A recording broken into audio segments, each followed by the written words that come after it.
तो एक बार फिर बात करते हैं। हाँ, फिर बात, कोई दिक्कत नहीं, देखिए कोई दिक्कत नहीं है, बिल्कुल बिल्कुल। मेरा ऐसा जो भी कुछ होता है, जो भी इस तरह की सारी चर्चाएं होती हैं, मेरा हमेशा, हम भी इसी प्रोसेस से गुजर के आए हैं। कितनी बार हमने इसी तरह के डिस्कशंस किए हैं, बार बार किए हैं, और तब जाके कोई चीज़ें झलकना शुरू हुई। तो अभी आधे घंटे में मेरी ऐसी कोई एक्सपेक्टेशन नहीं है ना, कि मैं जो कुछ कहता रहूं और आप सीधे सीधे। हाँ, इतना है कि हम सबका एक सिंसियर एफर्ट है, हम में से किसी का भी, चाहे वर्मा जी प्रश्न करें चाहे संजय जी अपनी बात करें, हम सबके इंटेंशंस बहुत फाइन हैं, है ना। हम वाकई में चीज़ों को समझना चाहते हैं, समझने के प्रोसेस में जो गैप्स हैं उनको चर्चा से पूरा करना चाहते हैं।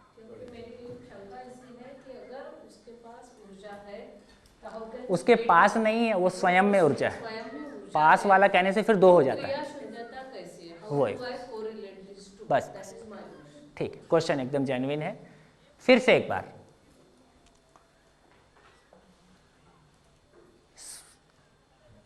स्पेस एंड यूनिट्स, तीसरी कोई चीज़ है नहीं, और सभी इकाइयां क्रियाशील। यहाँ तक ठीक है। क्रिया का मतलब है गति, तरंग और दबाव, है ना। तो चाहे हम विज्ञान की संकल्पना से एटम के बारे में कुछ समझे, लेकिन अब हमारा चीज़ों को, चूंकि कुछ संकल्पना हमारे पास पहले से है, और यदि वो सही है तो उस संकल्पना का उपयोग करते हुए हम चीज़ों को बिल्डअप कर लेते हैं, है ना। आप अभी विज्ञान की बात की, विज्ञान हाँ, नहीं, बिल्कुल बिल्कुल, आराम से। तो एक बार हमको ये स्पष्ट हुआ कि स्पेस है और यूनिट्स नहीं है, ऐसी स्थिति को हम विजुलाइज कर ही पाते हैं। संजय जी, ऐसी स्थिति को हम विजुलाइज कर ही पाते हैं। स्पेस है, यूनिट्स नहीं है। यूनिट्स नहीं है की जगह में क्या हम किसी क्रिया को देख पाते हैं, है ना। क्रिया हमको कहाँ दिखाई देती है, केवल यूनिट्स में। क्रिया हमको केवल यूनिट्स में दिखाई देती है, ठीक। इस तरह से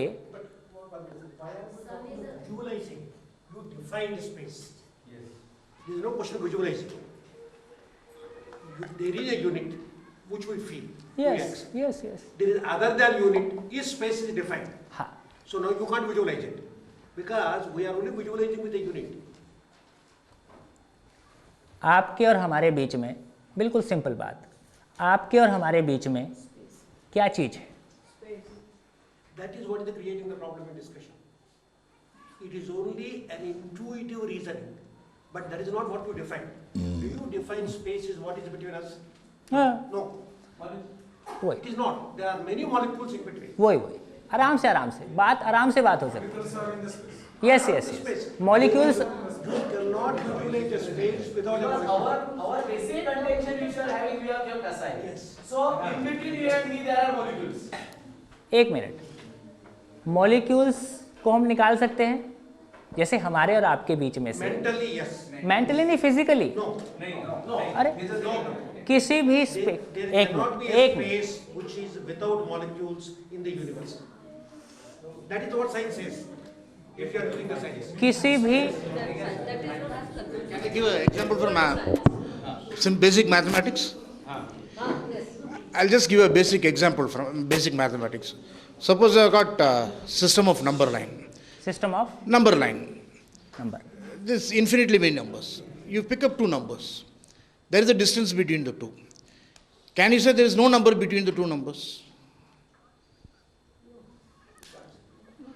This is exactly what we are all trying to say till now. कोई To understand, yes, I accept that. You defined it very good. We intuitively feel there is something other than units. There is no doubt about it. हाँ, And you define that as space. And what you see is a combination of units and space interaction. So the same thing, if you want to put it, we can think of, I can give another mathematical example. Instead of considering a set of real numbers, you can set of integers or natural numbers. You take any two natural number. Between the two natural numbers, there is no natural number. That I can understand. That means, as we all feel, I think a basic definition with some examples will make the things much more clear. If you take the entire number line, between two numbers, there are plenty of numbers, infinite number of numbers. If you take two natural numbers, 1 and 3, or 1 and 2, between 1 and 2, there is no another natural number. So it is very important to say on what basis we are putting all these definitions.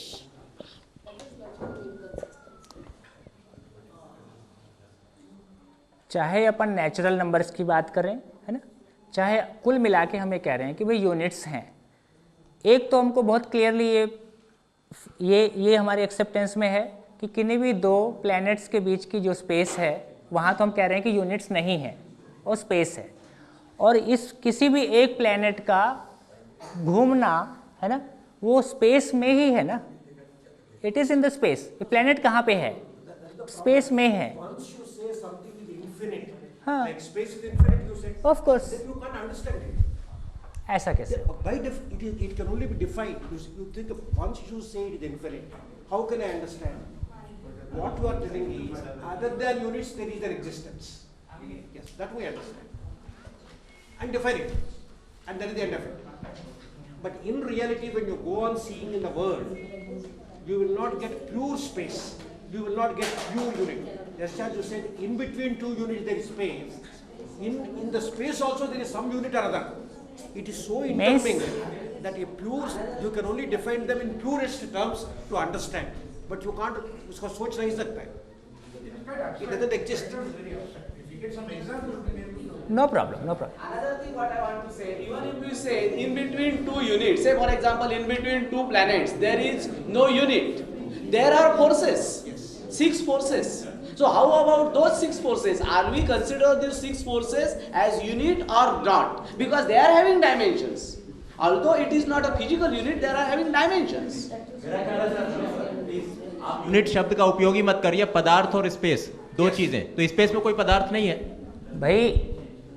बहुत साफ, मेरे को नहीं लग रहा कि ये इतना इस तरह से सीधी बात है कि यूनिट्स है और यूनिट्स कहाँ पे हैं, है ना, यूनिट्स आर इन स्पेस। इसमें क्या प्रॉब्लम है मेरे को, है ना, है ना, जहाँ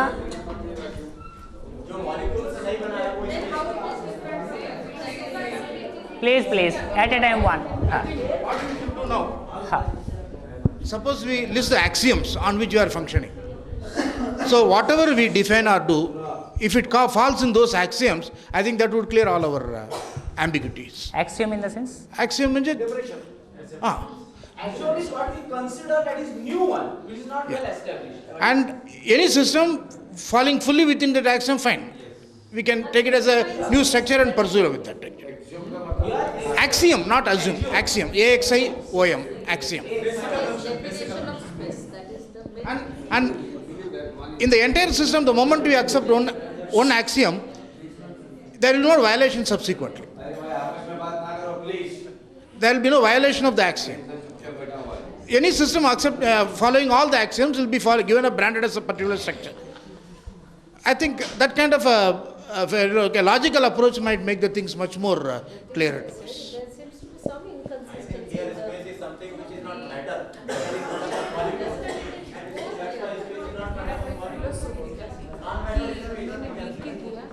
है? हाँ जी, इसका व्याख्या दें शॉर्ट में थोड़ा सा दिमाग बंद पहिला चार्ट नीचे आता है है? इन स्पेस का डिफाइन करते हैं then we will have discussion चार भी क्या है हाँ जी, एक मिनट। हाँ हाँ जी, फोंडेकर जी, एक मिनट। बहुत सिंपल सी बात हम लोगों ने शुरू में किए थे कि पूरा, यदि हम पूरा एक कैनवास देखते हैं, है ना, तो यूनिट्स का होना, है ना भाई, सारी जितने भी हम फोर्सेस की जो भी हम, एक तो सापेक्ष बात आई कि जो एक रिलेटिव फोर्सेस हैं, बेसिकली यूनिट्स का जो एक्सप्रेशन है, यूनिट्स का जो इंटर रिलेशन है और जो उनका एक परस्पर प्रभाव है, उसके बारे में एक बात आई कि ये बहुत सारे फोर्सेस हैं। लेकिन बहुत मोटी सी बात कि जितनी भी सारी यूनिट्स हैं, है ना, चाहे वो प्लैनेट है, चाहे वो हम और आप हैं, है ना, ये सारा दो चीज़ें हैं कि यूनिट्स हैं और यूनिट्स स्पेस में है। यूनिट्स के अलावा जो भी कोई जो रियलिटी, बहुत हम लोग, मुझको नहीं लग रहा कि ऐसा इतना, मैंने जिस तरह से हमारा डिस्कशन हुआ है, दो लोगों के बीच में हम कह रहे हैं कि एयर पार्टिकल है ना, air particle it self a unit, me it self is a unit, है ना, सब यूनिट्स ही है। ये यूनिट्स कहाँ पे है ना, ये यूनिट्स कहाँ पे है?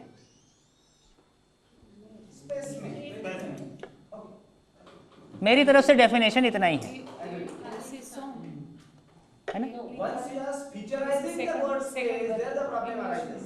पढ़ दीजिए, पढ़ दीजिए। There is some blank place unvisible between two units. That is This space is everywhere and all units are in space and units में भी स्पेस है। हमने चर्चा किया कि सारा जो यूनिट्स है वो मॉलिक्यूल्स है, देयर इज स्पेस, मॉलिक्यूल्स भी एटम है, there is space, so space is everywhere and it is through the units and units are in space, that's it. then फिर क्या sigma units is equal to space. है? Summation of all units is equal to space. No, units More itself, than that. More than that. Units are particles. Then in that case, why can't we define space as where there is non-existence of units? हाँ जी, Where there is non-existence. Where there is not, Your statement we are accepted. You just specify what are the features of space. that is what we are specifying, that is what we are discussing, है ना? हाँ जी, that is what we are doing. space is something जिसका limit नहीं है। एक बात, space is something in which we can see into it, it doesn't produce any hindrance, कोई रुकावट पैदा नहीं करता है, ये एक प्रॉपर्टी हुआ। Space is something where there is no action in it, वहाँ कोई क्रिया नहीं है। Self-actionless. It's self actionless, it's self actionless, है ना, एक्शनलेस है इसलिए करता नहीं है, भोगता नहीं है, दृष्टा नहीं है। एक क्लैरिफिकेशन कि एक्शन का क्या मतलब होता है ना। ये पारगामी है, ये बहुत इंटरेस्टिंग है। पारगामी का मतलब है सारी इकाइयां स्पेस में है और स्पेस सारी इकाई के आर पार है ना। इसको अपन कैसे लाए थे? इसको अपन लाए कि यदि इस इकाई के होने से स्पेस डिस्प्लेस होता है, इसका मतलब वहाँ पे क्रिया है, और स्पेस अपने आप में क्रिया शून्य है। स्पेस में ना कुछ जोड़ा जा सकता है ना कुछ घटाया जा सकता है, कुछ नहीं किया जा सकता, it remains as it is. ये पारगामी का अंग्रेजी शब्द आपके पास है कुछ? Transparent. पारगामी is not transparent, Meaning we are understood. Meaning we are understood. Opaque भी नहीं है, ओपेक भी नहीं। एक मिनट, कोशिश करो। कोशिश। Can we draw Venn diagram for this relationship? एक मिनट, पास्ट थियरी में ईथर है, ये है, वो है, दैट समथिंग लाइक। वो देखो, एक मिनट, जब भी हम प्रेजेंट डिस्कशन को किन्हीं पास्ट वर्ड्स के साथ जोड़ के समझना चाहते हैं, ये प्रॉब्लम, वो नहीं होगा, है ना। अब मैं पूछ, हाँ जी please, all units are in space and space is through the units, that is पारगामी, वर्ड आप ढूंढ लो। नहीं सर, नहीं एक मिनट सर, जैसे वेंकटरमणी सर ने बोला है कि एक्सियम, पहले एक्सियम डिफाइन करना चाहिए। अभी सपोज कि मुझे साइंस पढ़ना है तो साइंस में मुझे क्या क्या आना चाहिए, बायोलॉजी आएगा, केमिस्ट्री आएगा, मैथमेटिक्स आएगा, मैं इकोनॉमिक्स वहाँ नहीं आ सकता हूँ। ये जो है डिफाइन होने के बाद में फिर ये सबके हमारे दिमाग में आ जाएगा कि आप जो बोलना चाहते हैं या तो आपकी परिभाषा क्या है। ये थोड़ा कन्फ्यूजन में हो रहा है अभी तक। एक तो मैं थोड़ा सा एक मिनट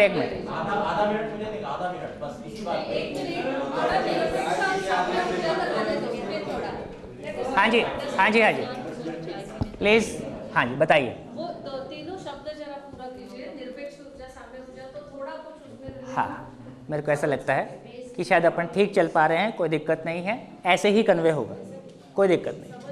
हाँ जी, फिर तो एक तो ये क्लियर हो गया, क्रिया शून्य इज क्लियर, पारगामी क्लियर। पूर्ण का मतलब है कुछ उसमें जोड़ नहीं सकते, घटा नहीं सकते, it remains as it is. जोड़ नहीं सकते, घटा नहीं सकते, इसी को पूर्ण का मतलब है स्थिति पूर्ण। उसका जो स्थिति है, उसका जो होना है, वो अपने आप में है, कुछ नहीं कर सकते, है, नॉट चेंजेबल। आराम और कोई प्लैनेट निर्माण होने की संभावना नहीं स्पेस इज इनएक्टिव, स्पेस में कोई एक्शन नहीं है, यूनिट्स तो स्पेस में है ही है, और एडिशन नहीं हो पाएंगे। क्यों नहीं हो पाएंगे? जो भाई इतने सारे हुए होंगे तो और क्यों नहीं हो पाएंगे? पूर्ण का मतलब और स्पेस अपने आप में, हाँ, स्पेस का होना अपने आप में एक स्थिति है, उसमें हम कुछ एडिशन या डिलीशन नहीं कर सकते। स्पेस का ये टुकड़ा निकाला, ऐसा कुछ नहीं। हम कह रहे हैं कि क्रिया शून्य है, क्रिया शून्य का होने का मतलब ही है कि वहाँ कुछ नहीं, वहाँ कोई हिलना डुलना नहीं है, कोई गति तरंग दबाव नहीं है, उसकी कोई सीमा नहीं है, पारदर्शी है, पारगामी है, थ्रू द यूनिट्स, है ना। और इकाई और यूनिट के कोएग्जिस्टेंस में सारी इकाइयाँ ऊर्जित हैं, एनर्जाइज्ड हैं।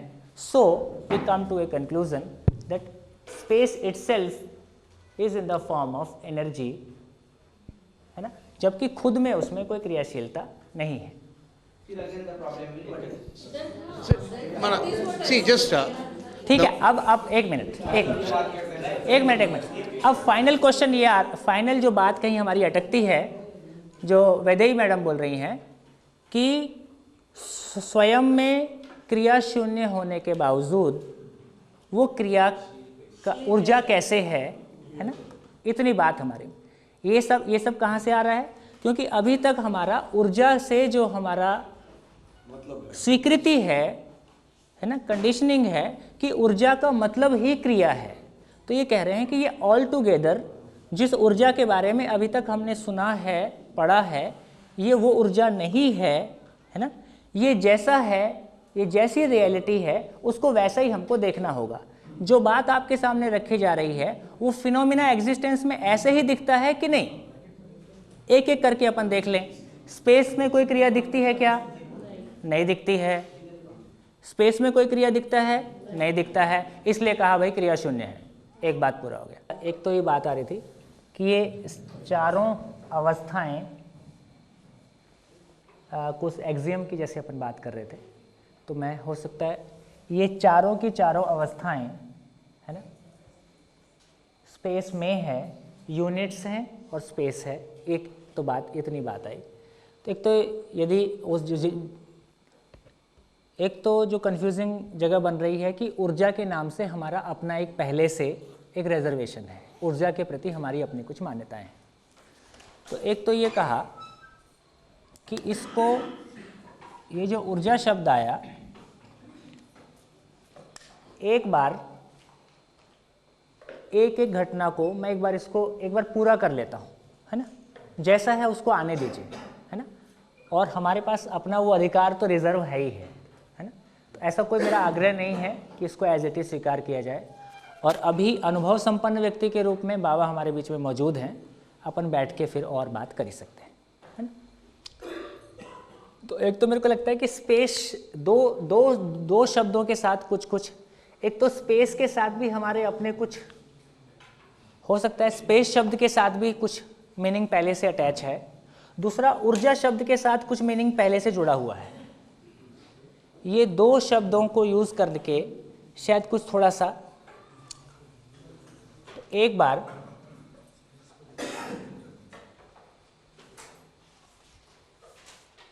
वापस से एक बार अब मैं बोलते जाता हूं, है ना।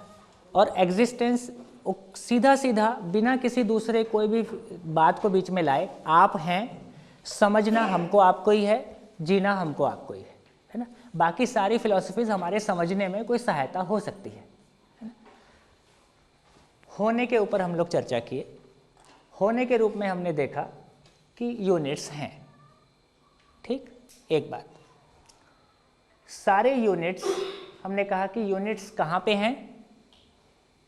स्पेस में है, और स्पेस में सारा यूनिट्स मूव करता है। और इन यूनिट्स का जो इंटर रिलेशन है वो हमने पहचाना कि आपस में कॉम्प्लीमेंटेरियनशिप है ना। चारों अवस्थाएं आपस में पूरक हैं, मानव भी पूरक होना चाहता है, और उसके लिए समझने की एक प्रोसेस की बात की। तो वो रियलिटी जिसमें सारी यूनिट्स हैं, है ना, उस रियलिटी को एक नाम हो सकता है, स्पेस शब्द के साथ बहुत सारी थियरीज पहले से अटैच होकर चल रही हैं, उसको एक नाम दे दिया एक्स। ठीक, ये कैसा है? सारी यूनिट्स एक रियलिटी में है और किसी यूनिट का बनना बिगड़ना है ना, रूप परिवर्तन जिसको हम कह रहे हैं, अंततः वो अपने किसी एटॉमिक फॉर्म में बना ही रहता है। और कहाँ रहता है? स्पेस में ही रहता है। इसका फैलाव कहाँ तक है? तो कहा कि भाई असीम है, उसकी बाउंड्रीज अपन नहीं देख पाते हैं, है ना, इनफाइनाइट है। ये स्पेस में हम सारी यूनिट्स को देख पाते हैं, तो उसकी एक प्रॉपर्टी कहा कि भाई ये पारदर्शी है, एक चीज पता चली। तीसरा, हमारे पास ये क्लियर स्थिति हमको समझ में आती है कि स्पेस हो और यूनिट्स ना हो। केवल स्पेस में किसी क्रिया का प्रमाण, किसी क्रिया के होने का पता हमको नहीं चलता। सारा क्रिया का पता हमको यूनिट में चलता है, सारी क्रिया जो हमको यूनिट में दिखाई देती है। तो हमने कहा कि स्पेस अपने आप में, स्पेस इटसेल्फ इज इनएक्टिव, क्या है ना, एक्शन, वहाँ क्रिया नहीं है, एक्शनलेस। क्रिया का मतलब गति, तरंग और दबाव स्पेस इटसेल्फ में नहीं, ये एक्स इटसेल्फ में नहीं है। इसका फैलाव असीम है, इसलिए एक शब्द कहा भाई ये व्यापक है, और एक और कहा कि असीम अवकाश भी एक यूज करते हैं, है ना, असीम अवकाश, असीम आकाश, अंतरिक्ष। फिर अपन चर्चा किए कि क्रिया शून्य का मतलब वो अपने आप में कोई एक्शन नहीं है, तो कर्ता भोक्ता दृष्टा नहीं है, स्पेस को काट नहीं सकते, है ना, स्पेस का टुकड़ा कर दें, है ना, या स्पेस को हिला डुला दें, स्पेस जैसा है, ये जो रियलिटी है जैसी है ये वैसी है, इसमें हम कुछ नहीं कर सकते। इसलिए एक नाम दिया कि ये स्थिति पूर्ण है, इसकी जो स्थिति है वो अपने आप में पूर्ण है। जैसे सारी इकाइयों की स्थिति बदलती रहती है, एक परमाणु से लेकर जितनी भी सारी चारों अवस्थाओं की सारी यूनिट्स हैं ये बदलती रहती हैं। एक परमाणु का किन्हीं पार्टिकल्स को लेना और छोड़ना, है ना, और किसी इकाई का होना और कल नहीं होना, माने उसका रूप परिवर्तन हो जाना, सारी चीज़ें बदल रही हैं। यहाँ कुछ भी बदलता नहीं है, ये जैसा है वैसा है। इसलिए इसको एक कहा कि भाई ये स्थिति अपने आप में पूर्ण है। फिर एक बात आई कि सारी इकाइयाँ क्रियाशील हैं। इकाई और इस एक्स या ये असीम अवकाश के अलावा सारी इकाइयाँ असीम अवकाश में है, आकाश में है, तो उसके अलावा कोई दूसरी, कोई तीसरी चीज़ है नहीं। तो सारी इकाइयाँ स्पेस और यूनिट के कोएग्जिस्टेंस में सारी इकाइयाँ क्रियाशील हैं। क्रियाशील को बोले कि कहीं ना कहीं कोई बल है और उसमें ऊर्जा संपन्नता है। तो सारी इकाइयों की क्रियाशीलता का आधार, सारी इकाइयों में परस्पर जो पूरकता है, तो कोई चीज़ है जो उसका आधार जो है कॉमन है। सारी इकाइयों को जो कॉमन चीज़ प्राप्त है वो ये असीम अवकाश, व्यापक सत्ता, यही रियलिटी है। इस सेंस में कहा कि भाई ये स्वयं में ऊर्जा का आधार है, समस्त इकाइयों में क्रियाओं का आधार है। इसको निरपेक्ष कहने की बजाय हम कहें मूल ऊर्जा। ये ऊर्जा का, इस मूल ऊर्जा से, है ना, इस मूल ऊर्जा का क्या मतलब है कि एक परमाणु के भीतर पार्टिकल के ऊर्जित होने का, उसकी जो क्रियाशीलता का जो आधार है, ये मूल ऊर्जा है। एक बार किसी इकाई का, फिर से एक पार्टिकल, एक एटम के भीतर पार्टिकल के मूव, पार्टिकल का कुल मिला के एटम पार्टिकल से मिलके बना, और दो पार्टिकल एक दूसरे को पहचानते हैं और एटम के रूप में ऑर्गेनाइज होते हैं। ये जो ऊर्जा है जिसके कारण कि इनका क्रियाशील होना, उस क्रियाशीलता में एक दूसरे को पहचानना, उस पहचानने के आधार पर एटम के रूप में ऑर्गेनाइज होना, इसको कहा मूल ऊर्जा। मूल ऊर्जा, ये मूल ऊर्जा अपरिवर्तनीय है, ये चेंज नहीं होता। तो स्पेस स्वयं में क्रिया शून्य होते हुए, स्पेस स्वयं में क्रिया शून्य होते हुए समस्त क्रियाओं में, समस्त सारी यूनिट्स में क्रियाशीलता का आधार है ना। और इससे एक इन्फरेंस ड्रॉ किया कि मूल ऊर्जा का आधार स्पेस स्वयं है ना? एक बात ये कही। और फिर हम लौट के आए, है ना, हमने कहा कि सारी कुल मिला के 3 वास्तविकता पूरा एग्जिस्टेंस में, है ना। जड़ परमाणु के बारे में हम काफ़ी पहले से जानते हैं, है ना, विज्ञान के माध्यम से। यह जीवन परमाणु की कुछ चर्चा हम लोगों ने की है। जीवन में 10 क्रियाओं की चर्चा हम लोगों ने की, और उसमें 4.5 क्रिया की चर्चा भ्रमित स्थिति में की, और 5.5 क्रिया की चर्चा हम लोगों ने जागृत स्थिति में की, है ना। तो जीवन में 10 क्रियाओं का होना, भ्रमवश 4.5 क्रिया में जीना, और जागृतिवश 10 की 10 क्रिया का अभिव्यक्त होना और मानव के रूप में जी पाना, ये कुछ चर्चा हम लोगों ने की। 3 क्रिया, भौतिक क्रिया, रासायनिक क्रिया, जीवन क्रिया, है ना। तो मूल रूप में एक परमाणु में जो क्रियाशीलता है, एक परमाणु में जो क्रियाशीलता है कि पार्टिकल आपस में एटम बनाता है और एटम आपस में मॉलिक्यूल के रूप में ऑर्गेनाइज होता है, ये जो मूल ऊर्जा का आधार है। और जीवन में भी जो आशा, विचार, इच्छा, है ना, समझ, अनुभव, जो भी हमने 10 क्रियाओं की बात की, वो मूल ऊर्जा का मैनिफेस्टेशन जड़ परमाणु और जीवन परमाणु के रूप में है। जड़ परमाणु उसी ऊर्जा को पाके जिस प्रकार अभिव्यक्त होता है, एक्सप्रेस होता है, वो हमारे सामने है। जीवन ऊर्जा भी उसी व्यापक सत्ता में है, उसी एक्स में है। जीवन किस तरह से एक्सप्रेस होता है, तो सभी को समान ऊर्जा प्राप्त है, मूल ऊर्जा सभी के लिए सेम है। वो इकाई अपनी पात्रता के अनुसार एक्सप्रेशन में है। तो एक पत्थर भी उसी मूल ऊर्जा में है, एक पेड़ पौधा भी उसी एक्स में है, एक पशु पक्षी भी उसी एक्स में है, मानव भी उसी एक्स में है। ये सारी इकाइयों की जो पात्रता है, पात्रता मैंने उसकी ग्रहण करने की क्षमता, उसका जिस तरह से वो एनर्जाइज होता है, उसका मैकेनिज्म डिफरेंट है।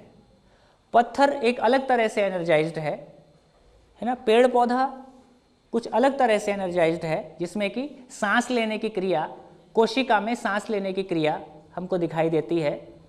पशु जीवन में मानना, मानने के आधार पर पहचानना, पहचानने के आधार पर निर्वाह करना, ऐसा दिखाई देता है। मानव में जानने की संभावना और जानने के आधार पर पहचानना, निर्वाह करना दिखाई देता है ना। तो हर इकाई कुल मिला के भौतिक क्रिया, रासायनिक क्रिया, जीवन क्रिया, है ना। और इन तीनों क्रियाओं के आधार पर 4 अवस्थाएं हमको अपने सामने देखने को मिलती हैं।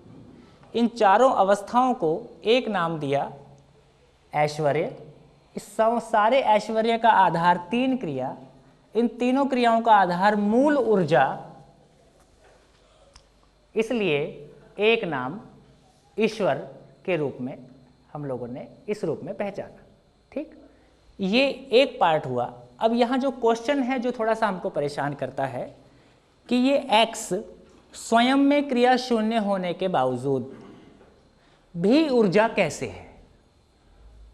एक क्वेश्चन तो ये मेरे ख्याल से एक ही क्वेश्चन है ना, और तो कोई चीज़ अपने को परेशान नहीं कर रही है ना। तो अब ये जो बात है, तो अब जो हमारे बीच में चर्चा हो रही है ना, ये केवल किसी होने की सूचना है। ठीक, इस जगह में अध्ययन की आवश्यकता, और हम यदि वास्तविकता ऐसी नहीं है तो कुछ और होगी, इतना ही हो सकता है कि वास्तविकता ऐसी नहीं है। वास्तविकता जैसी भी है, समझने वाला मैं ही हूँ, समझना मेरी ज़रूरत है। तो एक वास्तविकता ऐसी है, ये प्रपोजिशन आपके सामने रखा गया।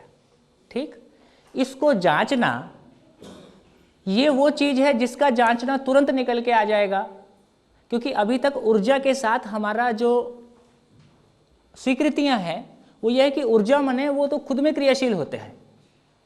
तो यहाँ वो बिल्कुल एक दूसरे प्रकार की चीज़ है जहाँ उसमें कोई परिवर्तन नहीं है, है ना। वो इस ऊर्जा से ये ऊर्जा के साथ हम जोड़ के इसको नहीं देख सकते। इसको एक एक्स के रूप में, आप यदि आपको बाकी कहीं शब्द परेशान करते हैं तो इसको हम एक्स के रूप में देख लें, है ना। और ये अपने आप में एक अनुभूति का मामला है, एक थोड़ा सा हमारे भीतर इंटरनलाइज होने का मामला है। अभी इसको इस पॉइंट पे थोड़ा सा रोक के थोड़ा सा और आगे बढ़ जाते हैं। इस पॉइंट को अभी आपके को मैं रख रहा हूं कि स्वयं में क्रिया शून्य होने के बावजूद ये ऊर्जा कैसे है ना। कल सुबह बाबा के साथ बैठेंगे, इस क्वेश्चन को उनके साथ रख लेंगे, ठीक है। तो हो सकता है अपन कहीं और कोई चीज़ हमको क्लिक कर जाए और हमारी स्वीकृतियों में कुछ आ जाए। इसका जो और छोटा सा पार्ट है वो ये कि मानव, है ना। मानव क्या चीज़ है? शरीर, जब जीवन किसी मानव शरीर को चलाता है तो हम उसको मानव के रूप में पहचानते हैं। मानव के रूप में पहचाना, टाइम शॉर्ट है अपने पास तो मैं ब्रीफ में इसको रख रहा हूं ताकि एक ग्लिम्स हमको आ जाए। इसकी डिटेल्ड स्टडी बुक्स में अवेलेबल है, चार्ट्स में अवेलेबल है। मानव के रूप में देखा तो हम देखते हैं कि दो तरह का, एक तो लेना, मैं बहुत लेमन लैंग्वेज यूज कर रहा हूं कि हम क्या परिवार, समाज, व्यवस्था, जो भी हम कहें, प्रकृति, उससे क्या हम लेते हैं और क्या हम कंट्रीब्यूट करते हैं। हमारा व्यवस्था में भागीदारी, क्या हमने लिया, क्या हमारा व्यवस्था में भागीदारी है। इसको हम देखें तो हमको पता चलता है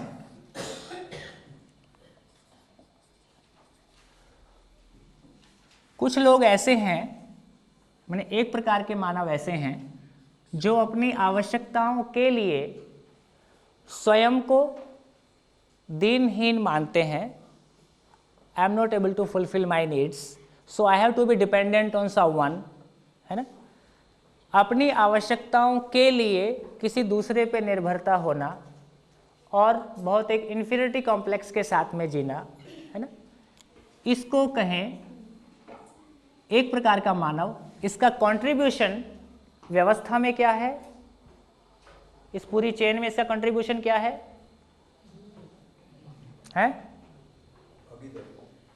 होगा, कुछ होगा इसका contribution?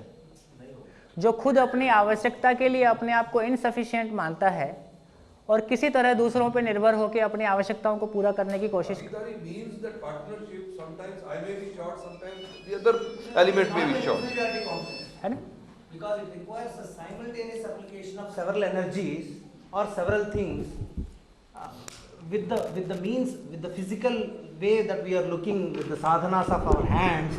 It's not possible to do it, though we are capable of doing. At a different point in time, probably I may be able to do another skill, but at a particular point in time, I cannot synchronize all these things of my skills. ऐसा नहीं बोल रहा, ऐसा नहीं। It is not inferiority complex. चलिए, ऐसा नहीं बोल रहा। मैं ये कह रहा हूँ कि एक परिवार में सभी लोग आपस में प्यार से रहें, ये हमारी ज़रूरत है।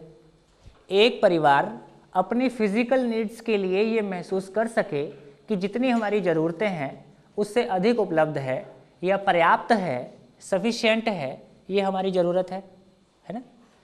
ऐसा एक आदमी, है ना, ऐसी स्थिति को एक व्यक्ति नहीं फील कर पाता है।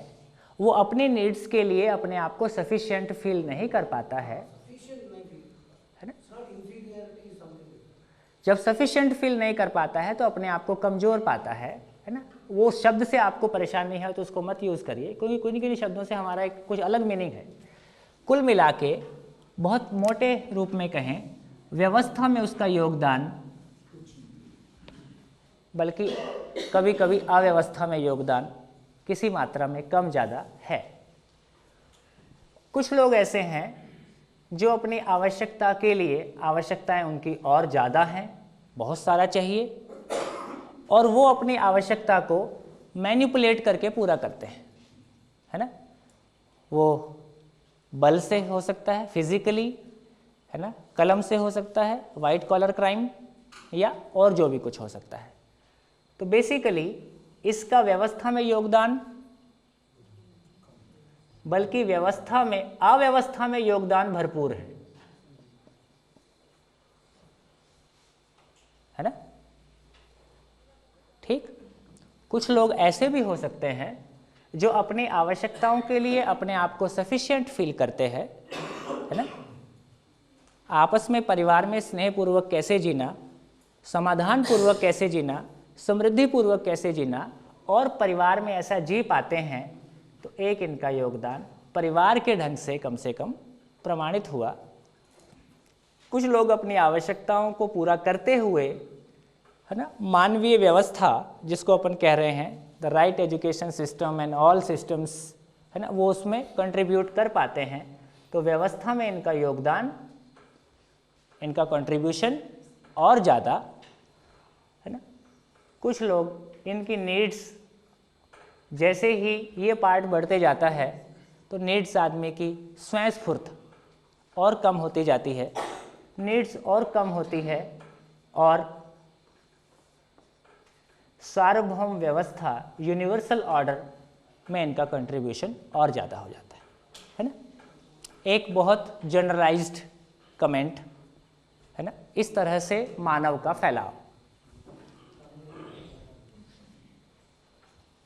ये अपने आप को इनसफिशिएंट फील करता है और किसी तरह अपनी आवश्यकताओं की पूर्ति तो हमेशा लगता है कि पूरा नहीं हो रहा है ना, और ये आवश्यकताओं को और ज़्यादा चाहिए ऐसा महसूस करता है और मैनिपुलेट करके अपनी आवश्यकताओं को पूरा करता है। तो इसको बोलते हैं हीनता प्रधान, इसको बोलते हैं क्रूरता प्रधान। ठीक, इस मानव को बोले पशु मानव, इस मानव को बोले राक्षस मानव, इस मानव को डेविल ह्यूमन बीइंग, मानव, देव मानव, डिवाइन ह्यूमन बीइंग्स।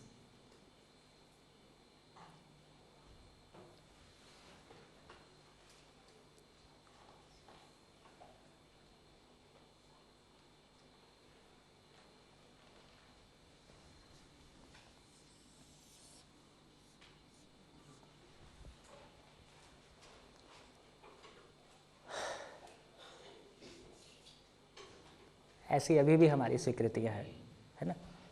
बेसिकली पशु मानव बोलने से इतना ही मतलब है कि एनिमल इंस्टिंक्ट, इतना ही मतलब है। डेविल इंस्टिंक्ट माने क्वालिटी वही है ना, ये झेलते झेलते अब दूसरों को झिलाने लगता है। अब हमको ये भी समझ में आता है कि शरीर तो कंटिन्यूअस नहीं है ना। शरीर की एक निश्चित आयु है कि अच्छा काम करें, बुरा काम करें, 100 साल, 110 साल, 80 साल शरीर पूरा हो गया। तो अब हमको ये समझ में आता है कि मानव क्या है, एक जीवन है, शरीर को चलाता है। क्यों चलाता है? निरंतर सुख के लिए, समाधान से सुखी होता है, इसलिए चलाता है। और कितना हमारे भीतर समाधान को पाने का मामला है? स्पेस वॉर, है ना, अभी अपना स्पेस वॉर हो गया था। तो कुल मिला के ये इस बात की सूचना है कि मानव में समझने की प्यास है, समझने की कैपेबिलिटी है। समझ में आ जाए तो उसका प्रमाण जीना ही है। जीना स्वयं में, परिवार में, समाज में और व्यवस्था में, और मानव परंपरा के रूप में कहें अखंड समाज जो अधिकतम हो सकता, undivided society and universal order. तो एक बात समझ में आती है कि जीवन तो है ही। अब क्या हो गया? अब शरीर नहीं है, जीवन है, शरीर चलाता है, तो उसको हमने कहा जन्म। शरीर नहीं रहा, उसको कहा मृत्यु। कुल मिला के जीवन तो है ही है। शरीर चलाते समय भी जीवन ही है, शरीर नहीं है तब भी जीवन ही है। ऐसा आदमी, है ना, ये पहले की दो कैटेगरी, ये कैसा है? कंफ्यूज्ड है, माने भ्रमित है कि सॉल्यूशन के साथ है? भ्रमित है। भ्रमित क्या चीज़ है? शरीर है कि जीवन है? जीवन है। तो बेसिकली ये एक भ्रमित जीवन ही रहता है। भ्रमित जीवन मानव के रूप में क्या करता है? अपनी मिसअंडरस्टैंडिंग के कारण खुद परेशान रहता है, दूसरों को परेशान करता है, डिसीजन नहीं ले पाता है, और शरीर छूटने के बाद भी वही कार्यक्रम कम ज़्यादा किसी रूप में, है ना? शरीर नहीं है, शरीर नहीं होने की सीमा में जो हो सकता है सो होता है। और ये जीवन कैसे है?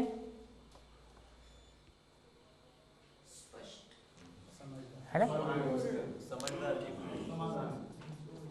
जागृत जीवन, एनलाइटेंड सोल नाम हमने एक दिया, है ना? तो बेसिकली अब समझ में आया, सोल जो है, आत्मा जो है, जीवन में 10 क्रियाओं में से एक क्रिया, अनुभव क्रिया, उस अनुभव क्रिया को एक नाम दिया आत्मा, है ना? तो मूल में हर मानव में जो चीज़ जैसी है उसको वैसा समझने का जो कॉम्पिटेंस है, जो क्षमता है, वो अनुभव क्रिया में ही है ना? कल्पनाशीलता से सच्चाई पकड़ में नहीं आती है, तर्क केवल सच्चाई की तरफ इशारा करता है ना? हमारी सारी चर्चा अभी कल्पनाशीलता के दायरे में है। ये जीवन, क्योंकि इसका बिहेवियर मानव के रूप में भी स्वयं दुखी रहना, दूसरों को दुखी करना, जीवन रूप में भी कुछ इसी तरह के बिहेवियर के कारण के आधार पे इन्हीं को भूत प्रेत बोलते हैं। भ्रमित जीवन ही भूत प्रेत है। जीवन है ही, जीवन या तो भ्रमित होगा, जीवन या तो जागृत होगा। भ्रमित जीवन ही भूत प्रेत है और जागृत जीवन ही देवी देवता, है ना? और अब एक शब्द आता है भगवान, है ना? मैं इसको कहीं अभी प्लेस नहीं कर रहा हूं, केवल शब्द लिखा है। तो एक शब्द हमारे पास ईश्वर था। ईश्वर के बारे जिस तरह की मान्यताएं हमारे बीच में स्थापित हैं, वो पहले से स्थापित है कि वो कण कण में है। तो ईश्वर शब्द एक्स की जगह में रखना उचित लगता है, इससे मैच करता है। एक शब्द हमारे पास भगवान है। भगवान शब्द को देखते हैं तो इससे कर्ता का भाव आता है, जैसे पहलवान, है ना? और क्या? बुद्धिवान, कोचवान, रूपवान, बलवान, है ना? तो ये कर्ता का भाव देता है। इससे समझ में आया कि ये इसको इधर रखना तो मुश्किल है, क्योंकि इधर तो कोई क्रिया नहीं है। क्या चीज है? एक शब्द के ढंग से कहें, जो अपने पूरे भाग का, पूरे हिस्से का मालिक हो गया हो। पूरा हिस्सा, पार्ट। क्या है एक मानव का पूरा हिस्सा? एक मानव का पूरा हिस्सा क्या चीज है? इस प्रकृति में उसका पूरा हिस्सा कितना है? उसकी उपयोगिता। क्या उपयोगिता? संपूर्ण को समझना और संपूर्ण के साथ जी पाना, जिसको कहा प्रेम, है ना? हाईएस्ट लेवल ऑफ, है ना? जिसको कहा डिवाइन कॉन्शियसनेस, है ना? तो बेसिकली भाग, पूरा भाग मानव का क्या है? अभी मेरे का पूरा हिस्सा नहीं मिला है। जब शरीर मानता हूं तो प्रॉपर्टी को, इन सारी चीज़ों को अपना हिस्सा मानता हूं और उसके लिए मैं जो भी करता हूं। जब मानव के रूप में पहचान पाता हूं तो क्या चीज़ है? जीवन और शरीर, दो चीज़ का होना मानव।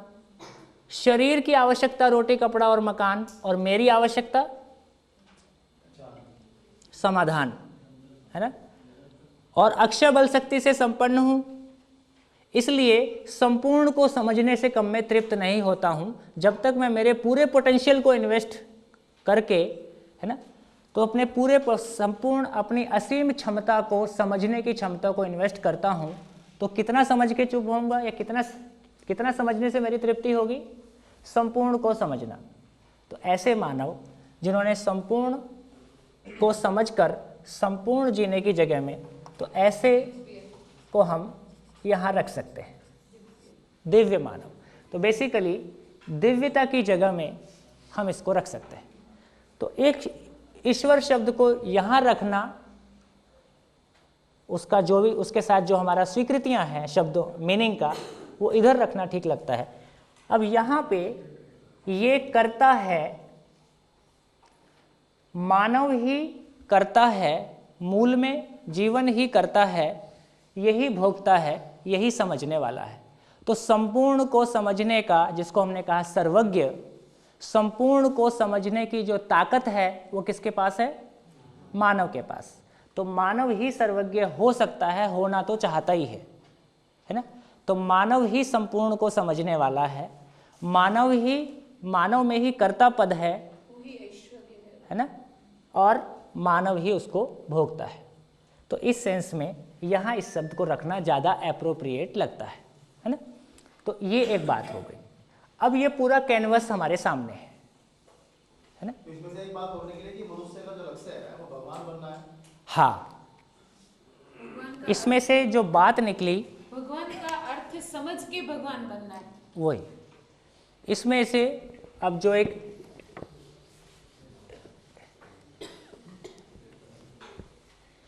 यहाँ पे एक इंटरेस्टिंग सूत्र आता है, मैं उसको मूल ऊर्जा कह रहा हूँ, अभी ईश्वर भी नाम नहीं दे रहा हूँ, है ना। मूल ऊर्जा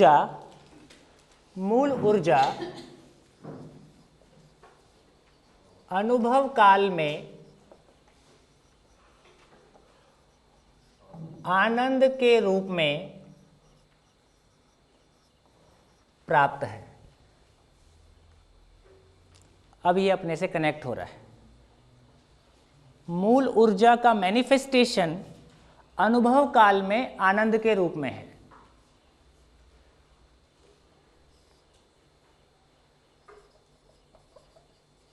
विचार काल में समाधान ब्रैकेट में सुख के रूप में है। विचार काल में मूल ऊर्जा सुख के रूप में प्राप्त है।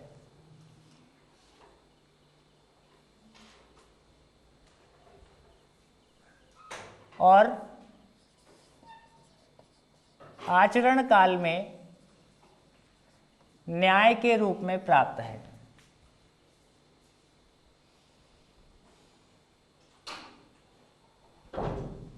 ठीक। और व्यवसाय काल में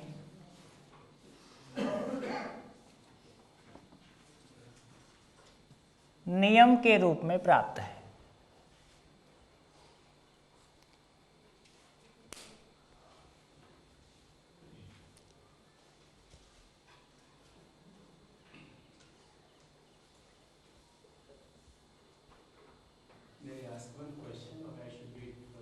थोड़ा सा क्या हो गया, अपना डबल शिविर चल रहा है अभी। सूचना वाला शिविर के साथ साथ अध्ययन शिविर भी चल रहा है। अभी अनुभव, अभी आर पार, है ना। ठीक भी है, होता तो ऐसे ही है ना। और यही हमारा तो शिविर से 7 दिन में समझने के प्रोसेस का एंड नहीं होता है, यहाँ से हम शुरू होते हैं, है ना। यहाँ से हम शुरू होते हैं। अब से पहले भी, है ना। सुख का मतलब दुख भी वही स्थिति में होता है। दुख होता है। हाँ, संकल्पना नहीं है दुख। समाधान का ना होना ही दुख। हाँ। तो इसलिए कल की चर्चा में आप नहीं थे। कल की चर्चा में जो कुल मिला के बात आई कि एग्जिस्टेंस में कोई इनकंसिस्टेंसी नहीं है, कन्फ्यूज़न नहीं है, वो सब कुछ नियम पूर्ण है। प्रकृति में सब कुछ नियम पूर्ण है, ठीक। वहाँ कोई कन्फ्यूज़न नहीं है, है ना। धरती घूमते घूमते कन्फ्यूज़ हो गया कि मेरी दिशा क्या थी, मेरा एंगल क्या था, ऐसा उधर नहीं है। आम का पेड़ बीच में कंफ्यूज हो गया और बीच में जो है नीम का फल देने लगा, ऐसा कन्फ्यूज़न नहीं है। तो प्रकृति में कन्फ्यूज़न नहीं है, केवल मानव प्रकृति में जैसा है वैसा देखने तक पहुंच सके तब तक हम बहुत सारी चीज़ों को कुछ कह रहे हैं, है ना। जब जैसा है वैसा देख लेंगे उसके बाद वो चेंज नहीं होगा। तो नियम का डेफिनेशन ही है कि जो चेंज नहीं होता है ना, जो चेंज नहीं होता है, अपरिवर्तनीय है। तो बेसिकली हम कह रहे हैं कि जब हम जैसा है वैसा समझ पाते हैं तो पता चलता है कि पूरकता है, कॉम्प्लीमेंटेरियनशिप है। और जब इसको ऐसा समझने की बजाय कुछ अपनी तरफ से मान लेते हैं, इसका नाम मान लेते हैं, तो जी नहीं पाते हैं, क्योंकि सच्चाई कुछ और है, मैंने कुछ और मान लिया है। ये हमारे बीच में दुख का कारण है। तो दुख जो है उसका अस्तित्व नहीं है, मेरी समझने की यात्रा के बीच में ना जो मैं समझ तक नहीं पहुंचा हूं उसकी सूचना है। इतनी बात। कल ये काफ़ी चर्चाएं हुई हैं, आप नहीं थे। तो देखिए अब एक इंटरेस्टिंग बात सामने आ रही है कि व्यवसाय काल का मतलब है वर्क एंड बिहेवियर, जो हम जीते हैं, है ना। तो पूरा का पूरा पदार्थ में नियम प्रमाणित है। ये जो एक लोहे के एटम का एक दूसरे को पहचानना, उसके हिसाब से पूरा काम करना, तो पदार्थ अवस्था में नियम प्रमाणित है। प्राण अवस्था में एक नियम का और मैनिफेस्टेशन नियंत्रण के रूप में दिखता है कि हर पौधे का, हर उसका आचरण बिल्कुल निश्चित है। और जब हम जीव अवस्था में जाते हैं तो नियम तो है ही, नियंत्रण तो है ही, जब अगला बोलते हैं तो पहले के दोनों उसमें शामिल हैं। तो पूरा पशु पक्षियों की संख्या कितनी होगी ये भी प्रकृति विधि से नियंत्रित है, हमको उनका फैमिली प्लानिंग नहीं करना पड़ता है। किसी ग्रह पे, है ना, कितनी स्पेसीज हैं, उनकी जनसंख्या कितनी होगी, यदि आदमी डिस्टर्ब नहीं करे तो वो अपने ढंग से नेचुरली कंट्रोल्ड है ना, संतुलित है।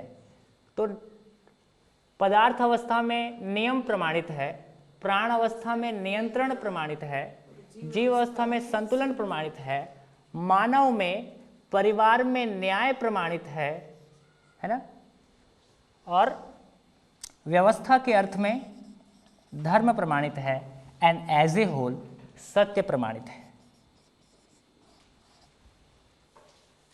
ये एक ऊर्जा में अलग अलग इकाइयाँ, जो नरसिम्हन जी कुछ बीच में कहने की कोशिश कर रहे थे कि मूल ऊर्जा सेम है, एक्स, है ना, जिसको व्यापक कहा, असीम कहा, पारदर्शी, पारगामी कहा, और सारी इकाइयाँ उसी मूल ऊर्जा में है। सो बीइंग एनर्जाइज्ड, उन सब का बिहेवियर अलग अलग अवस्था के अनुसार उसका मैनिफेस्टेशन, उसका एक्सप्रेशन अलग अलग इस रूप में हमको दिखाई देता है। इसका मतलब सब व्यवस्था में सभी भावनाओं का नियंत्रण आ जाता है। जब, इसलिए अपन चर्चा किए थे कि जब जैसा है वैसा समझते हैं तो हम नियंत्रित रहते हैं, कुछ और मान लेते हैं तो अधिमूल्यन, अवमूल्यन, अमूल्यन, उसका प्लस माइनस चलता रहता है, बट इट इज देयर। हम अनियंत्रित, रस्सी को सांप मान लेने से जो गड़बड़ होना है होना ही है। एक तरफ हमने कहा बाप बड़ा ना भैया, सबसे बड़ा रुपया, ये क्या हो गया, अधिमूल्यन हो गया, है ना। तो अभी भी तो अब घर में झंझट होना है कि नहीं होना है, अब झंझट होना ही है। फिर अगली बार हमने कहा ये पैसा ही सारे झंझट की जड़ है, अब क्या हो गया, अवमूल्यन हो गया। अब भी झंझट होना है, बिना पैसे के चलना नहीं है। तो बिना पैसे के चलना भी नहीं है और पैसा बाप से बड़ा भी नहीं है। सारी साधन का मतलब शरीर को बनाए रखने के लिए और शरीर को गति प्रदान करने के लिए, यह उसका सही मूल्यांकन है, यह उसकी वास्तविक स्थिति है। आप प्रकृति में जीव संतुलन की जो बात कह रहे हैं, तो इसका मतलब जो ये लोग कहते हैं कि अगर हमने मांस नहीं खाया तो गाय, बैल, मुर्गे, बकरी आके बहुत बढ़ जाएगी, ऐसी कोई संभावना नहीं अगर मनुष्य मांस नहीं खाएगा। जितना भी हम खाने के लिए करते हैं उसका प्रोडक्शन हम अलग से करते ही हैं।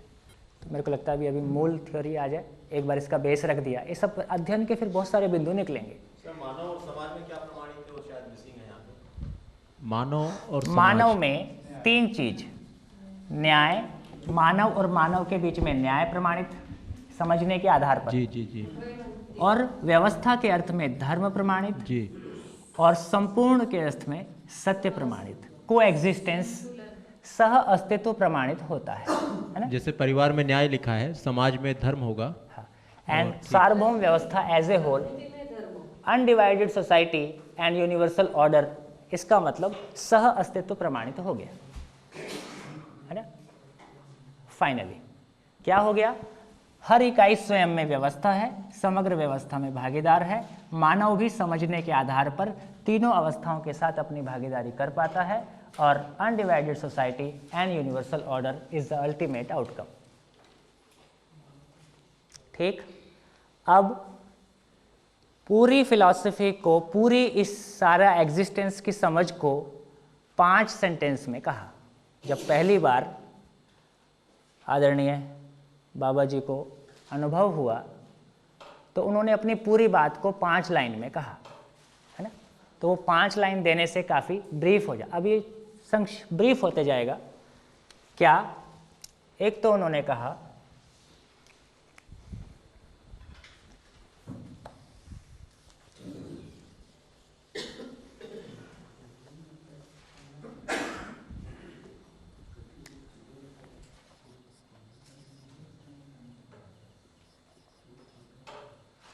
अस्तित्व ही सह अस्तित्व है। Existence is in the form of को एग्जिस्टेंस। 1, इसलिए अकेला नाम का कोई शब्द नहीं होता है, ये केवल हमारी ना समझ पाने की एक स्थिति है। हम किसी से अपने आप को रिलेट नहीं कर पा रहे हैं, जबकि संबंध तो है ही। We are related with each and everything, समझ में आता है। So it is oneness, we all are in complementarianship with each other. Second, अस्तित्व में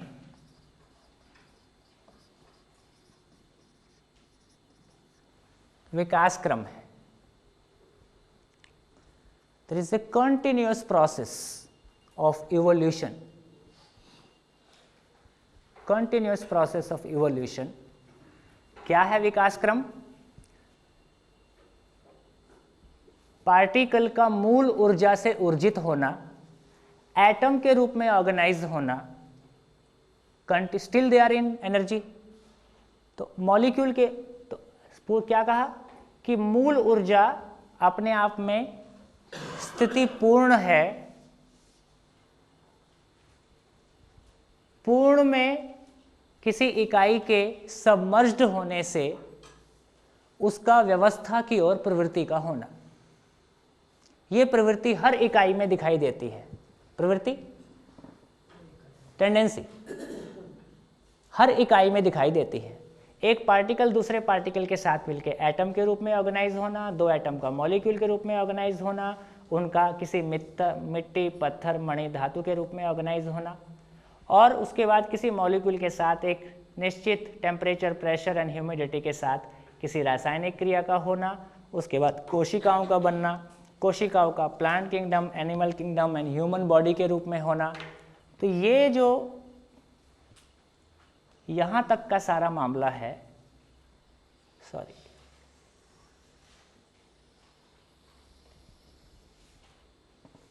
इसको कहा विकास क्रम। अभी फिजिकल लेवल पे बात कर रहे हैं, है ना। मानव के शरीर से लेके पशु पक्षी का शरीर, पेड़ पौधे का शरीर, और जितना भी सारा एटम का जितना भी खेल है ना, वो सारा विकास क्रम।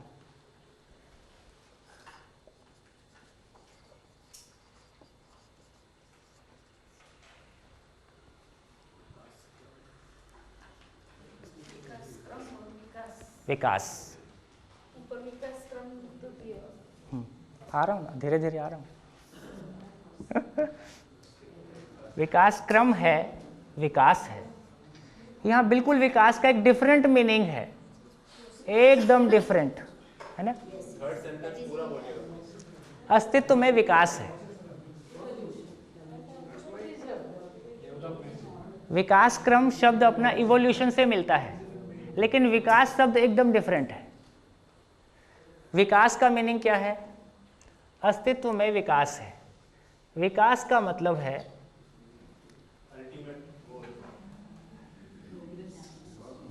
बिल्कुल एक डिफरेंट मीनिंग है। जितने भी फिजिकल एटम्स हैं, इसको कहा गठनशील परमाणु।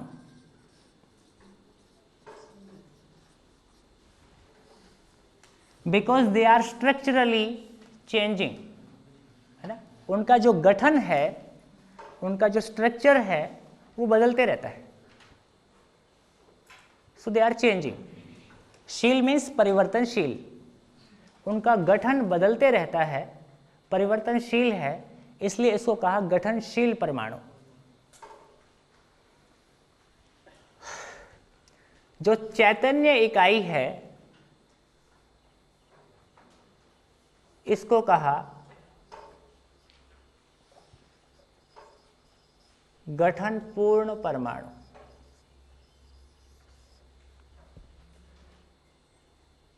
इसका गठन बदलता नहीं है।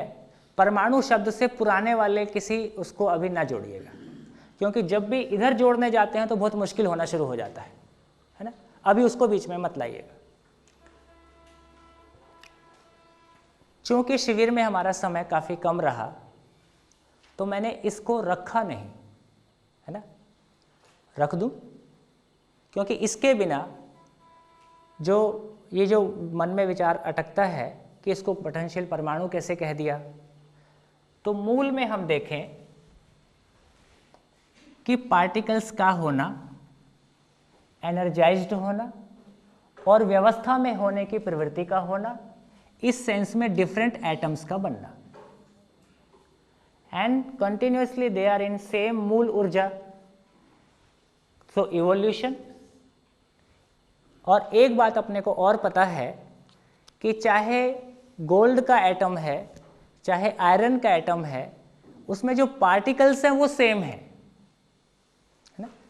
अभी जैसे हम जिसको हम इलेक्ट्रॉन के रूप में कह रहे हैं, इट रिमेन्स द सेम, केवल उसका संख्या और अरेंजमेंट बदल रहा है ना। उसकी नेचर सेम है। तो केवल न्यूक्लियस में कितना है और ऑर्बिट्स में कितना है, उसकी संख्या बदलने के आधार पर कोई लोहे का परमाणु है, कोई गोल्ड का है, कोई किसी और का है। Basically the particle is same, है ना। उसी सेंस में कल एक बात उन्होंने बोलते समय कही थी कि जितने भी टिश्यूज़ हैं, चाहे पैर का टिश्यू है, चाहे आँख का टिश्यू है, चाहे ब्रेन का टिश्यू है, स्ट्रक्चरली दे आर सेम, है ना। Qualitatively they are same. अलग अलग जगह में अलग अलग अरेंजमेंट के कारण आँख का टिश्यू देखने का काम करता है और सारा अपना अपना काम करते हैं, है ना। ये बात कल की चर्चा में भी आई थी। इसी तरह से अस्तित्व में एक घटना, एग्जिस्टेंशियली एक घटना कि गठन पूर्ण परमाणु का होना, है ना। सो बेसिकली एग्जिस्ट, अब इसको अभी अपन एक हाइपोथेसिस माने, है ना, कि इस मूल ऊर्जा में होने के कारण विकास क्रम लगातार और नियति सहज घटना में इस गठनशील परमाणु से गठनपूर्ण एक ऐसी स्थिति जो कि अपने आप में भार मुक्त है और जीने की आशा से युक्त है। एक ऐसी यूनिट जो अपने आप में जीने की आशा से युक्त है और जिसमें 5 अक्षय बल और 5 अक्षय शक्ति मूल में ये एक, जिसको कहा जाए परमाणु है, एक चीज है ना, इकाई है। जीवन अपने आप में एक इकाई है और उसमें 10 क्रियाओं का होना, भ्रमित रहते समय 4.5 क्रियाओं का होना और जागृत रहते समय 10 क्रियाओं का अभिव्यक्त हो पाना, है ना, ये एक स्थिति। अब थोड़ा सा यहाँ वापस अपन कनेक्ट कर लें, क्योंकि एक बार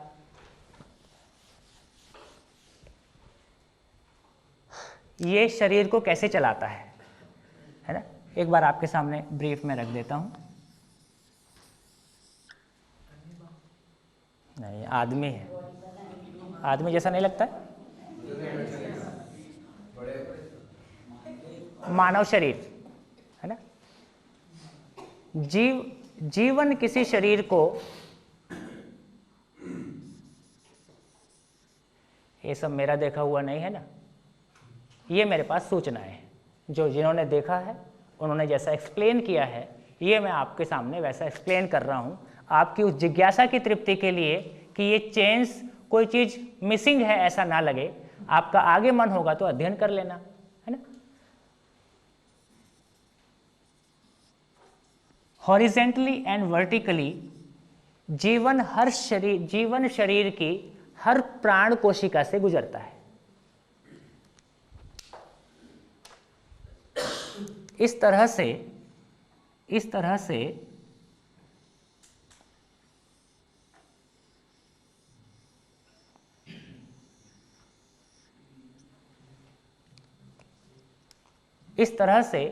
जिस शरीर को चलाता है उसी के आकार में कार्य करता है। ये तो हो गया फिजिकल बॉडी, जिसको हमने कहा स्थूल शरीर। जीवन जिस शरीर को चलाता है उसके हर प्राण कोशा से हॉरिजेंटली वर्टिकली गुजरता है। इसको कहा जीवन का कार्य गति पथ, उसके काम करने का तरीका। और जो शेप बनी उसको कहा जीवन पुंज। तो ये पुंजाकार हो गया। 1 2 3 4 5 ये निकल गए ना, इसलिए पुंजाकार बोल दिया। इसको बोला सूक्ष्म शरीर,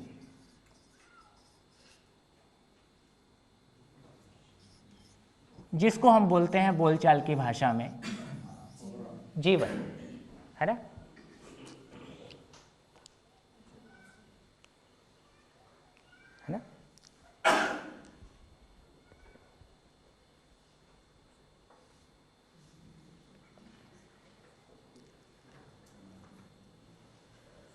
बहुत बार हमारे मन में इस तरह का प्रश्न उठता है कि ये आत्मा शरीर में कहाँ रहता है, ये जीवन शरीर में कहाँ रहता है। कभी बोले हृदय में रहता है, कभी मस्तिष्क में रहता है। ऐसी भी बहुत सारी बातें हमको अलग अलग तरह से। तो कुल मिला के अब ये समझ में आता है कि जीवन शरीर में है कि शरीर जीवन में है। तो बेसिकली जीवन शरीर को अपने आप में एनवलप किया हुआ है ना। ये कैसा हो गया, 3 डायमेंशनल हो गया। अब कुछ छोटे छोटे एग्जाम्पल देखते हैं। कभी कभी कोई चीज़ हमको छूती नहीं है और छूने का एहसास होने लगता है। कंप्लीटली टच नहीं करता है और टच का एहसास हमको, टच की फीलिंग हमको आने लगती है। दूसरा, एक और इंटरेस्टिंग आप देखेंगे, जैसे किसी का हाथ कट गया। कौन सा हाथ कटा? फिजिकल। जीवन की स्वीकृति यदि पूरी है तो हाथ की शेप में ये सूक्ष्म शरीर तो बना हुआ है, और जो फील करने वाली चीज़ है, फाइनली जो फीलिंग लाने वाली चीज़ है, वो मैं ही हूँ, मैं ही फील करता हूँ। तो ऐसे आपको कभी आप अब ऐसा इंटरव्यू करके देखिए, बहुत लोग मिलेंगे। इसकी बजाय ज़्यादा रियल एग्जाम्पल है, जैसे पिक्चर में दिखाते हैं हीरो का टांग कट गया, अब उसको होश आ गया है और वो बात करना शुरू कर दिया है, और अब उसने टांग उठाने की कोशिश की है। अब उसको पता चल रहा है कि टांग नहीं है और ये एक्सीडेंट में, दुर्घटना में जा चुकी है। अब वो चिल्लाना शुरू करता है ना। इसका मतलब उसकी टांग कट चुकी है, वो होश में है, वो अपने लोगों से बात कर रहा है, इसके बाद भी उसका ये एहसास नहीं है कि टांग नहीं है।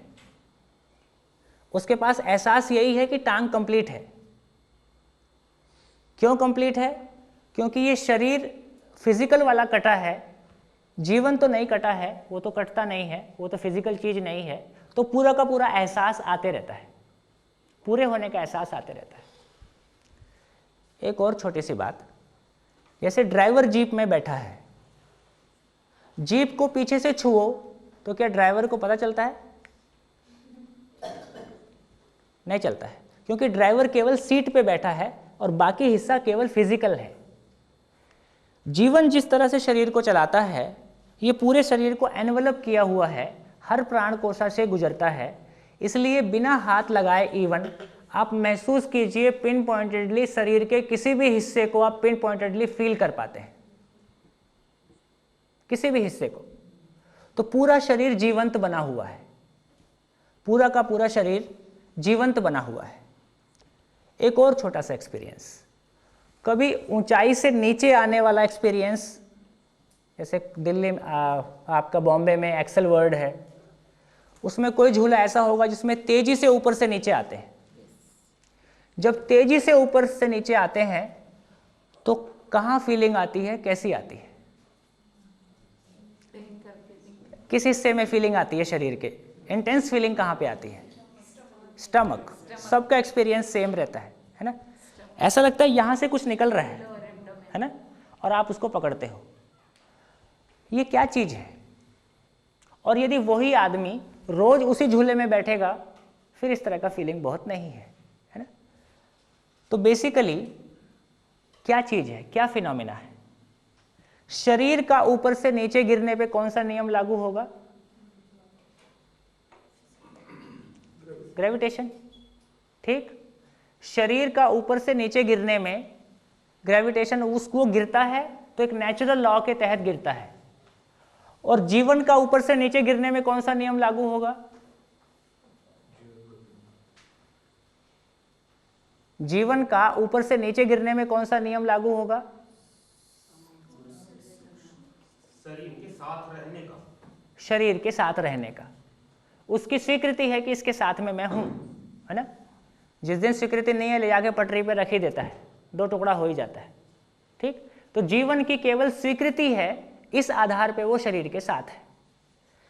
तो इस तरह से नीचे गिरने का एक प्रैक्टिस जीवन में नहीं है, इसलिए वो उसकी स्पीड को मैच नहीं कर पाता है।